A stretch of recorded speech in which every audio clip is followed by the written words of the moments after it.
as Greg said, I do love blowing things up.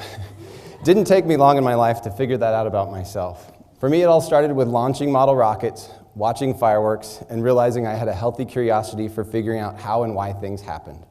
It did take me a long time to figure out what I wanted to be when I grew up. All my family and friends gave me the same advice.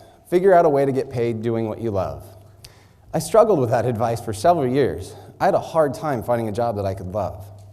But then I realized I could enjoy any job that allowed me to incorporate the things I love doing in that job. Now, besides my fondness for pyrotechnics, I enjoyed playing with Legos and watching the Star Wars movies. In 1999, the Lego Star Wars were released to the world. I was in heaven. The two favorite things from my childhood had been combined together. It was so exciting for me to buy the kits and put them together.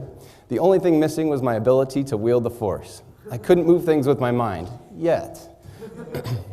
As a student and as a teacher, I've always drawn connections in my mind between scientific concepts and either Legos or Star Wars. This has allowed me to better understand the concepts that I'm teaching. Hopefully it's done the same for my students. For example, I like to think of an individual Lego block as an individual element from the periodic table of elements.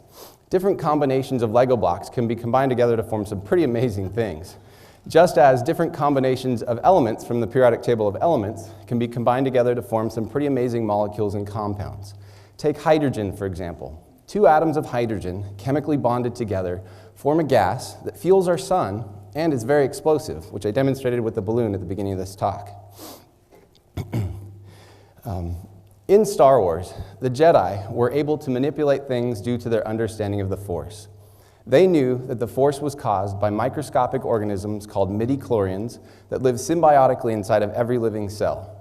One's ability to wield the Force was dependent upon the level of midichlorians inside of their cells. Now, fortunately for us in science, our ability to explain, understand, and in some cases manipulate things is not dependent upon the level of some microscopic organism living inside of us, but instead it's dependent upon our level of curiosity. It all boils down to that simple question kids love to ask, why? Many amazing discoveries began when someone tried to explain why.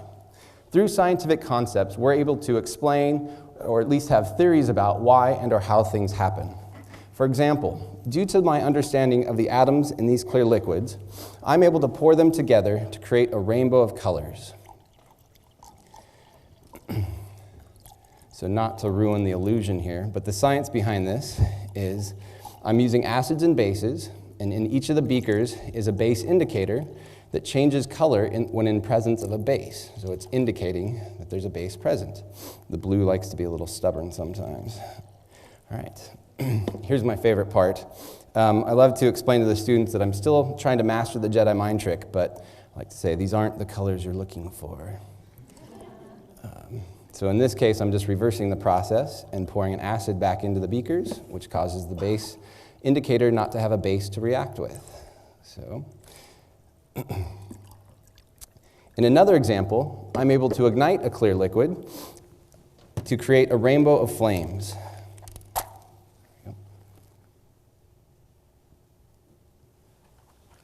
And help with this. So the blue color that you see currently is from the clear liquid that I ignited called methyl alcohol. It burns with this deep blue flame. In each of the Petri dishes is an element that, in the form of a salt, that elements burn with a signature color, kind of like a fingerprint.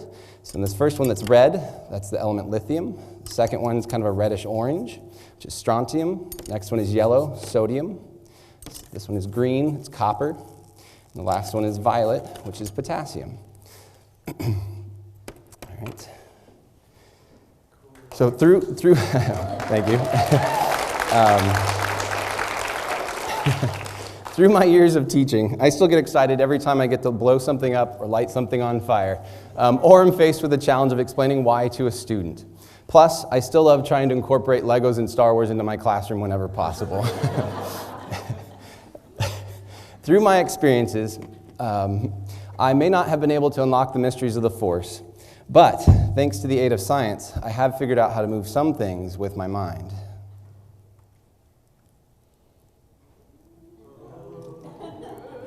And as Yoda famously once said, do or do not, there is no try. To me, To me, this quote serves as a reminder to incorporate the things I love doing into my job. And I hope that that same quote serves for all of you out there as a reminder to incorporate the things you love doing as you go forward in your future endeavors. Thank you.